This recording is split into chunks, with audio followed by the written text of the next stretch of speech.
আওয়ামী লীগের সাধারণ সম্পাদক ওবায়দুল কাদেরকে নিয়ে বেশ কিছুদিন যাবৎ বিভিন্ন রকমের আলাপ আলোচনা চলছে। ওবায়দুল কাদেরের 5ই আগস্ট যখন শেখ হাসিনা সরকারের পতন ঘটে সেই দিনও তিনি ঢাকায় ছিলেন এবং তার অবস্থান কল লিস্ট অনুযায়ী শনাক্ত করা হয়েছে মোহাম্মদপুরে তিনি ছিলেন। তারপরেও তার কল লিস্টে বিভিন্ন ধরনের অবস্থান শনাক্ত করেছে অনুসন্ধানীকারী দল। ওবায়দুল কাদেরের কল লিস্ট থেকে বেরিয়ে এলো চাঞ্চল্যকর তথ্য। 2024 সালের গণঅভ্যুত্থানে ছাত্র জনতার উপর নির্বিচারে গুলি চালানোর মাস্টার মাইন্ড ওবায়দুল কাদের ঠিক কোথায় আছে তা নিয়ে যখন নতুন করে কল্পনা চলছে, ঠিক তখনই তার ব্যবহৃত সিমের লোকেশন ও কল লিস্ট ট্র্যাক করে পাওয়া গেছে বেশ কিছু চাঞ্চল্যকর তথ্য।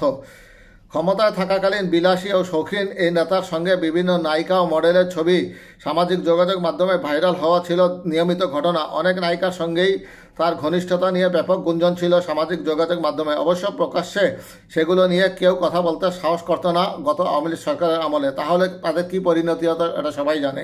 আয়নাগরী ছিল তাদের প্রাথমিক এবং শেষ গন্তব্যস্থল। কিন্তু ক্ষমতাচ্যুত হওয়ার পর থেকে একের পর এক চাঞ্চল্যকর তথ্য বেরিয়ে আসছে সাবেক সড়ক যোগাযোগ ও সেতু মন্ত্রীকে নিয়ে।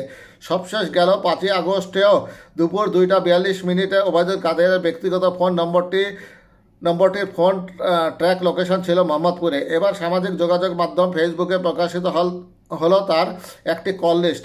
ওই কল লিস্ট অনুযায়ী 5ই আগস্ট আগে পরে 2 মাসে অসংখ্য নম্বরে কথা বলেছেন সাবেক সড়ক ও সেতু মন্ত্রী এবং আওয়ামী লীগের সাধারণ সম্পাদক ওবায়দুল কাদের, যেখানে অনেক নায়িকা ও মডেল অভিনেত্রীদের সাথে যোগাযোগ রাখার বিষয়টি উঠে এসেছে। ওই কল লিস্ট অনুযায়ী নায়িকা কেয়া, মিস বাংলাদেশ ফারজানা, অ্যাঞ্জেনা এলিন সহ মডেল নায়িকারা যেমন আছেন তেমনি ফোন দিয়েছেন ময়মনসিংহের নেত্রী কবিতাকেও। ওবায়দুল কাদেরের 5ই আগস্ট সহ আগের এবং পরবর্তী সময়ের কল লিস্টের সিডিআর কপির আংশিক প্রকাশ করে সাংবাদিক জাওয়াদ নির্ঝর। তবে এই সিডিআর কপি বের করেছেন সাংবাদিক মনোয়ার আলম নির্ঝর। জাওয়াদ নির্ঝর ফেসবুকে এক পোস্টে এসব তথ্য জানিয়েছেন।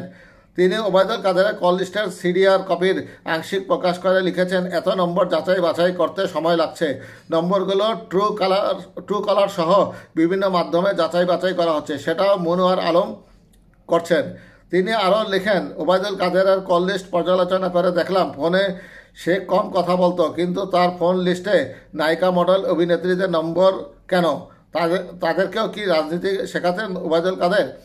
এর আগে দেশের বিভিন্ন লোকেশনে ওবায়দুল কাদের আছেন বলে সামাজিক যোগাযোগ মাধ্যমে একাধিকবার খবর ছড়িয়ে পড়ে। কোথাও আইনশৃঙ্খলা বাহিনী অভিযানও চালিয়েছে, তবে কোথাও মেলেনি তার খোঁজ। গুঞ্জন আছে অন্যান্য নেতাদের মতো দেশ ছেড়ে পালিয়েছেন ওবায়দুল কাদেরও। তিনিও ভারতে আছেন, কিন্তু নিশ্চুপ অবস্থায় আছেন, কারোর সঙ্গে কোনো প্রকার যোগাযোগ করছেন না। তবে সামাজিক যোগাযোগ মাধ্যমে ওবায়দুল কাদেরের ব্যবহৃত সিমের লোকেশন ও কল লিস্ট ভাইরাল হয়েছে। তবে ওই কল লিস্টের সত্যতা নিশ্চিত করা যায়নি। ভাইরাল ওই তালিকায় দেখা যায় সর্বশেষ 5ই আগস্টের দিন দুপুর 2:42 তার ফোন ট্র্যাক লোকেশন ছিল মোহাম্মদপুরে। ওই তথ্য অনুযায়ী রাজধানীর মোহাম্মদপুরের স্যার সৈয়দ রোড 47/2/6 সর্বশেষ অবস্থান পাওয়া যায় ওবায়দুল কাদেরের। ওই তালিকায় দেখা গেছে ওবায়দুল কাদের মোবাইল ফোনে খুব কম কথা বলতেন। দলীয় কার্যালয়ে নিজের বাসা ছাড়া খুব বেশি স্থানে তার কল লোকেশন পাওয়া যায়নি।